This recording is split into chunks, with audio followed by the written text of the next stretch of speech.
Hello friend, welcome to my YouTube channel. तो दोस्तों, आज आपका भाई लेकर आ गया आपके लिए और एक 5 नंबर 5 नंबर वाला क्वेश्चन। तो दोस्तों, ये जो है क्लास 10 का है। किसका? क्लास 10 का होने वाला, जो कि मॉडल सेट 1 से लाए हैं, जो सब्जेक्टिव का क्वेश्चन है। हाँ दोस्तों, ये क्वेश्चन नंबर 15 है ना। तो इसको जो है आज आपका भाई इस तरह से बताएगा ना कि आपको जो है इस तरह से क्वेश्चन या फिर यही क्वेश्चन दे देना एग्जाम में, तो आपको जो है 5 का 5 नंबर आप लेकर आएंगे। तो कैसे? तो आज आपको भाई आपको बताएगा कि आप कैसे लिखें कि आपको 5 का 5 आ जाएगा। अगर दूसरा इक्वेशन या दूसरे तरह का क्वेश्चन दे दे तो भी आप जो है किस तरह से हल कर लेंगे। तो चलिए वीडियो को देर न करते हुए स्टार्ट करते हैं। तो सबसे पहले हम लोग दोस्तों इस क्वेश्चन को पढ़ लेते हैं। क्वेश्चन क्या बोला? द्विघात समीकरण 4x² minus 4√3 plus 3 equal to 0 बराबर 0 का विविध कर ज्ञात करने बोला। सबसे पहले हम लोग ज्ञात करने बोला विविध कर। फिर क्या बोला है? मूलों की प्रकृति बताइए। मूलों का प्रकृति बताने बोला है। फिर बोला यदि मूल का अस्तित्व हो तो उन्हें ज्ञात करें। अगर मूलों की प्रकृति बताएंगे। हाँ, फिर बोला है कि अगर मूल का अस्तित्व है तो हम लोग को निकालना होगा, है ना। तो सबसे पहले आपको पता होता है कि जो द्विघात समीकरण होता है वो क्या कैसे होता है? वो होता है, देखिए यहाँ पे मैं लिख दे रहा हूँ। क्या होता है? ax² plus bx plus c बराबर 0, ऐसा होता है ना। तो जो x² के साथ गुना में होता है उसको बोलते हैं a, और जो x के साथ गुना में होता है उसको बोलते हैं b, और तीसरा जो होता है ये c होता है ना। तो ये जो समीकरण है इसको सबसे पहले हम लोग हल लिख के लिख देते हैं, है ना। तो लिख लेते हैं। देखिए, हल लिख के जो है इसको लिख देना, है ना। क्या? जो समीकरण हम लोग का दिया हुआ, समीकरण क्या दिया हुआ? देखिए 4x² यहाँ पे लिख देना। 4x² minus 4√3 plus 3 equal to 0, ये हम लोग का समीकरण दिया हुआ है। तो इसका जो हम लोग को क्या निकालना, सबसे पहले विविध कर निकालना। तो उससे पहले हमें जो इस समीकरण में बताया कि जो जिसके साथ गुना होता है उसको ये वो बोलते हैं, है ना। ये मैं बता दिया। तो चलिए इसको हम लोग क्या बोलेंगे? ये x² के साथ 4 गुना है तो इसको ए बोलेंगे। क्या बोलेंगे? ए इक्वल टू क्या हो जाएगा हम लोग का 4। A4 हो जाएगा कि नहीं? x² के साथ जो गुना रहता है उसको ए बोलते हैं ना। देखिए ये इक्वेशन में मैं समझा दिया हूँ, है ना। तो अभी देखिए, अभी फिर हम लोग का बी जो हो जाएगा, बी क्या हो जाएगा? बी हो जाएगा माइनस 4√3। बी यहाँ पे एक्स होता है, सॉरी दोस्तों, है ना, यहाँ एक्स होता है माइनस 4√3 माइनस 4√3, ये हम लोग का बी हो जाता। फिर देखिए सी क्या हो जाएगा? सी हो जाएगा हम लोग का 3, यहाँ पे दिया हुआ इक्वेशन में, है ना। 3 ये 0 को जो आपको कुछ नहीं लेना, है ना, इसको ऐसे ही रहने देना।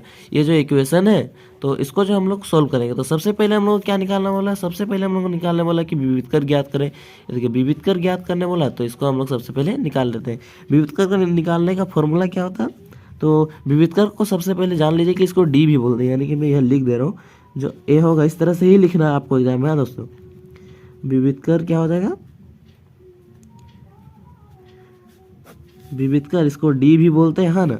तो डी इक्वल टू फॉर्मूला क्या होता है? b² माइनस 4ac, ये फॉर्मूला आता है। तो बी का मान क्या दिया हुआ? माइनस 4√3, और सी का मान क्या दिया हुआ? 3, और ए का मान दिया हुआ 4। तो यहाँ पे बैठा देना वो मान को, है ना। तो हम लोग का डी निकल जाएगा।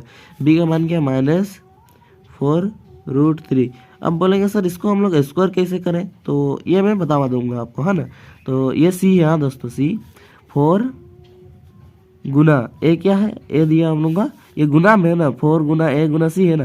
तो ए क्या हुआ? 4 है, इंटू ये सी क्या है? 3 है, 3। हाँ, फिर बोलेंगे सर इसको स्क्वायर कैसे निकालें? तो देखिए सबसे पहले ना आपको माइनस का स्क्वायर निकालना है। माइनस का स्क्वायर कैसे होगा? ये स्क्वायर मतलब होता है गुना करना है। किससे? उसी संख्या से, जो संख्या दिया रहेगा उसी संख्या को गुना करना है। यहाँ पे देखिए अगर 1 है, देखिए यहाँ पे साइड में लिख दे रहा हूँ। अगर 1 है तो 1 का अगर स्क्वायर बोले तो 1 गुना 1 होता है कि नहीं? होता है। तो 1 गुना 1 करेंगे 1 आ जाएगा। तो इस तरह से स्क्वायर मतलब क्या? गुना होता है ना। तो उसी को हम लोग लिखना है। तो माइनस का गुना करेंगे, माइनस तो क्या हो जाएगा? माइनस माइनस होता है भाई प्लस, हम लोग को पता है। तो यहाँ पे लिख देते हैं, है ना। हाँ, यहाँ प्लस हो जाएगा। तो प्लस को हम लोग लिखते नहीं है, लिखने से भी कोई फर्क नहीं पड़ेगा, तो हम लोग प्लस को नहीं है लिखते हैं ना। तो क्या 4, फिर जो आपको क्या करना ना, ये जो √3 यानी कि रूट के बाहर जो होगा ना उसका स्क्वायर निकाल देना है। तो ये रूट जो है √3 के अंदर, रूट के अंदर कौन है? 3 है, तो रूट के बाहर कौन है? 4 है। तो 4 का स्क्वायर निकालना है। 4 का स्क्वायर क्या हो जाएगा? 16 हो जाएगा। आपको पता है 4 का स्क्वायर मतलब 4 गुना 4, 4 का स्क्वायर मतलब क्या, 4 गुना 4, यानी कि 4 का स्क्वायर या फिर 4 का वर्ग बराबर क्या होता है, 4 गुना 4, तो क्या हो जाएगा 16 हो जाएगा, गुना हो जाएगा, क्या गुना हो जाएगा, 16 गुना क्या हो जाएगा √3 का अगर स्क्वायर निकालिएगा ना तो 3 आ जाएगा। कैसे, अगर रूट के अंदर कोई भी संख्या हो ना, सेम संख्या, देखिए स्क्वायर निकालने बोला, अगर रूट के अंदर 2 है, रूट के अंदर 3 हो, कुछ भी हो, अगर इसका स्क्वायर निकालने बोला ना, स्क्वायर निकालने बोला तो 2 का 2 ही हो जाएगा, 3 का 3 ही हो जाएगा। यानी कि रूट के अंदर जो संख्या रहेगा, अगर स्क्वायर निकालने बोला रूट का, √3 का स्क्वायर निकालने बोला या फिर कुछ भी √2 का स्क्वायर, √5 का स्क्वायर अगर निकालने बोला ना, तो आपको क्या करना है ना, सिंपली उस रूट के अंदर जो संख्या होगा ना उसी को लिख देना है, रूट को हटाकर, है ना। तो यहाँ पे जैसे √3 है, √3 में जो हम लोग रूट को हटाकर डायरेक्ट 3 को लिख देंगे। अगर उसी जगह √3 नहीं √2 इंटू √3 अगर रहता ना तो ये गुना हो जाता है, यानी क्या हो जाता है, 2 × 6 √6 हो जाता है। इसमें रूट नहीं हटता है, लेकिन अगर √3 का स्क्वायर बोला है तो √3 गुना √3 अगर कर देंगे ना, √3 गुना √3 करेंगे तो इक्वल टू क्या आ जाएगा, तो रूट जो है कट जाएगा और क्या हो जाएगा, 3 का 3 ही हो जाएगा, है ना। रूट जो है हट जाएगा और 3 का 3 हो जाएगा। तो देखिए आगे ये हो जाएगा 16 गुना 3 माइनस क्या हो जाएगा, इसको गुना करेंगे तो हो जाएगा 16 गुना 3। आगे कर लेते हैं तो ये हो जाएगा 48। यहीं पे हम लोग जानते हैं कि ये कट जाएगा, तो हम लोग आगे कर लेते हैं ना, 48 इधर 16 3 48 हो जाएगा, 16 3 48 हो जाएगा, माइनस है तो माइनस का चिन्ह दे दिया, इसको घटा देगा तो क्या आ जाएगा, 0 हो जाएगा। तो हम लोग अभी जानते हैं विविध कर क्या आ गया, हम लोग को D = 0 आ गया, ये हम लोग जानते हैं। तो हम लोग को और एक बात पता होना चाहिए, अगर D = 0 यानी कि हम लोग को दूसरा क्या बोला है, दूसरा हम लोग को बोला है कि मूलों की प्रकृति बताइए, यानी कि मूल का प्रकृति। तो आप बोलेंगे सर मूल का प्रकृति क्या होता है, मूल का प्रकृति जो है 3 तरह का होता है, जो मैं अभी आपको बताने वाला। तो सबसे पहले हम लोग लिख लेते हैं बी क्वेश्चन में बोल रहा मूल की प्रकृति, मूल की प्रकृति ये बताना है। तो मूल की प्रकृति क्या हो जाएगा, यदि D = 0 हो, हम लोग का D = 0 आया है ना, तो हो जाएगा क्या, वास्तविक हो जाएगा, वास्तविक क्या हो जाएगा, वास्तविक हो जाएगा, और क्या हो जाएगा, समान हो जाएगा, वास्तविक और समान हो जाएगा, है ना। ये आपका हो जाएगा मूल का प्रकृति। अगर D = मान लीजिए D बराबर हो 0 के, यानी कि मैं साइड में लिख दे रहा हूँ, देखिए यहाँ पे देखिए ना, ये आपको नहीं लिखना है, D एग्जाम में नहीं लिखना है, अभी भी अगर आपको लिखना हो तो आप लिख सकते हैं। तो देखिए कैसे लिखना होगा, D = क्या हो जाएगा, D = हो जाएगा हम लोग का, देखिए क्या हो जाएगा, D = अगर D बराबर हो 0 के ना, तो आपका हो जाएगा वास्तविक हो जाएगा, क्या हो जाएगा, वास्तविक और समान हो जाएगा, है ना, समान हो जाएगा, वास्तविक और समान हो जाएगा, है ना।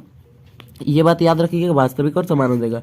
अगर D बड़ा हो 0 से, हाँ D अगर ये इस तरह से अगर हल करके हम लोग 0, जो D का मान यहाँ पे 0 आया ना, तो यानी कि बराबर है 0 के, तो ये समान हो जाएगा, यानी कि वास्तविक और समान यहाँ पे लिख दिया हूँ, है ना।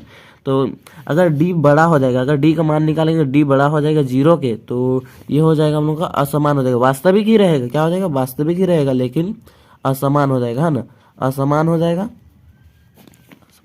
फिर अगर D अगर छोटा है किससे, 0 से अगर छोटा है, यानी कि जो D का मान निकालेंगे वो 0 से छोटा होता है, 0 से छोटा क्या, माइनस में आ जाता, तो माइनस में आ जाता ना, तो ये जो है इसका कोई हल नहीं होता है, यानी कि इसका जो है कोई हल नहीं होता है, यही समझना है, यानी कि इसका कोई हल नहीं होता। तो देखिए ये हम लोग का वास्तविक और समान हो गया, यानी कि वास्तविक और समान हो गया, मतलब इसका जो मूल, यानी कि हम लोग क्या बोला है, C नंबर निकालने बोला है, यदि मूल का अस्तित्व हो तो उन्हें ज्ञात कीजिए, ये बोला है ना।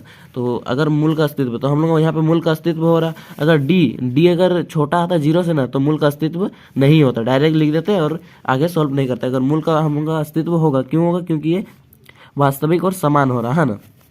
तो इसको सॉल्व करेंगे, तो मूल का अस्तित्व निकालने का फॉर्मूला होता है, हम लोग किस फॉर्मूला का यूज करेंगे, तो यहाँ पे हम लोग हल कर रहे हैं किसका, C नंबर का हल कर रहे, तो क्या हो जाएगा, हम लोग का जो फॉर्मूला होता है, कौन सा फॉर्मूला था, द्विघाती, मैं लिख दे रहा हूँ, है ना, द्विघात सूत्र से ये इसी तरह से आपको लिखना है ना, द्विघात सूत्र से x क्या होता है, फॉर्मूला x = होता है, क्या होता है, -b प्लस माइनस √d होता है, हाँ, बराबर क्या हो जाएगा, -b प्लस माइनस √d, ये क्या है, d बटे 2a मतलब 2 गुना a, है ना। फिर देखिए फिर क्या करना है, इसको अगर सॉल्व करना है, यानी कि माइनस बी, यानी कि सबसे पहले देखिए बराबर लिख देना, माइनस जो दिया हुआ है इसको माइनस लिख देना। फिर जो है ब्रैकेट, ब्रैकेट के अंदर ये बी का मान क्या है, बी का मान हम लोग देखें यहाँ पे, बी का मान है -4√3, तो -4√3 इसको लिख के plus minus √under D, D का मान हम लोग क्या निकाले हैं, डी का मान 0 आया, तो इसी मान को जो है हम लोग को लिख देना है 0। हाँ, फिर बट्टे में क्या हो जाएगा, देखिए बट्टे में हो जाएगा 2 गुना ए, क्या हो जाएगा 2 गुना ए का मान कितना है हम लोग देखें 4 आया है ना, देखिए 4 आया है 4, तो हम लोग जो है मेरा इधर आगे जगह नहीं हो रहा तो मैं साइड में लिख दे रहा हूँ इधर साइड, अगर आपका भी स्पेस ना हो ना तो इस तरह से इधर साइड लिख लेना है ना, एक लकीर खींच लेना फिर लिख देंगे, क्या लिखेंगे तो फिर देखिए हम लोग आगे इसको सोल्व करेंगे, इसको अगर आगे सोल्व करेंगे तो क्या होगा, माइनस माइनस गुना करेंगे क्या हो जाएगा, प्लस हो जाएगा, प्लस प्लस 4√3 हो जाएगा, यानी कि प्लस को हम लोग नहीं लिखते हैं तो क्या हो जाएगा 4√3 प्लस माइनस 0 का अगर रूट निकालेंगे, 0 का रूट निकालिए स्क्वायर निकालिए तो 0 ही होगा, तो ये 0 हो जाएगा। बट्टे में 2 गुना 4, बट्टे में क्या है 2 गुना 4 है, तो इसको गुना कर देने से 8 हो जाएगा। हम लोग यहाँ पे देखिए 0, तो इसको जो है हम लोग हल कर लेंगे, तो यहाँ पे देख सकते हैं कि 0 जो है प्लस और माइनस में, मतलब एक बार 4√3 इस तरह से हो जाएगा, देखिए क्या है 0 हम लोग का 2 बार है, मतलब 4√3 से एक बार प्लस में +0/8 होगा, फिर दूसरा हो जाएगा 4√3 माइनस 0, इस तरह से /8 हो जाएगा। फिर आगे इसको सॉल्व करिएगा, 4√3 प्लस 0, 0 को किसी भी संख्या से जोड़ेंगे तो जो संख्या रहेगा वही आ जाएगा, 4√3 क्या हो जाएगा 4√3/8 4√3/8, अगर माइनस भी करेंगे ना 0 तो कोई फर्क नहीं पड़ने वाला, ये आ जाएगा। फिर इसको काट देंगे, देखिए 4 का 4 हो जाएगा, 4 दूनी 8 आ जाएगा, यानी कि 4 1 4 4 2 8, हाँ कट जाएगा, यानी कि हम लोग क्या हो जाएगा √3/2 √3/2, ये हम लोग का क्या आ गया, आंसर आ गया कि नहीं, ये हम लोग का आंसर आ गया। अगर आप इसी तरह से लिख देते ना दोस्तों तो आपका जो है एक नंबर भी कटने वाला नहीं है ना। और एक बात तो मैं बता ही दिया कि अगर वास्तविक और समान हो तो उसका जो मूल्य भी आएगा वो समान ही होगा, तो आप देख सकते हैं मूल्य जो हम लोग का समान आ गया है ना।